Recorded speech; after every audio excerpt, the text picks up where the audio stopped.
అన్న 10 రూపాయలే 10 రూపాయల నా గోంగూర. అయ్యో 5 రూపాయల. ఈ రైతు బదు తెలుసా అనే? ఈ రైతు పత్తి బండి ఇచ్చినా, మిర్చి బండి ఇచ్చినా, శనక్కాయ బండి ఇచ్చినా, ఏం బండి ఇచ్చినా ఏం ఫలితం ఉంది రైతు కాడ? అరే రైతు బాధ తెలుసానే అన్న? ఇది ఒకటి తెలుసా? రైతు బాధ తెలుసా? నేను పంట పండించిన రైతు పత్తి ఏ ఫలితం లేకుండా రైతునయ్యి పుట్టినాను, రైతునయ్యి పెరిగినాను, రాయినయ్యి నేను పుడితే రంది లేకుంటుందునయ్యా. పత్తి పంట నేను ఏతే మిత్తి కన్నా ఎల్లలే. ఏం బతుకు ఏం బతుకు ఈ రైతు బతుకు చూడరా, ఏం బతుకు ఏం బతుకు. అరే మిర్చి పంట నేను ఏతే ఖర్చులన్నా బూడలే. ఏం బతుకు ఏం బతుకు ఈ రైతు బతుకు. ఈ బతుకు నేను బతుకాను.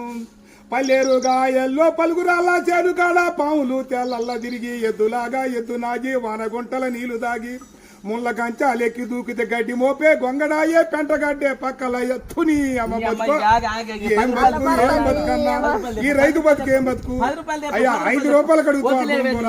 6 నెలల బట్టి సాదుకొని నీ ఇంటికి వచ్చి బండి 5 రూపాయల కోసం అడుగుతావు. ఈ రైతు బతుకు ఎక్కడైనా చూసుకోలేవా? అయ్యయ్యో.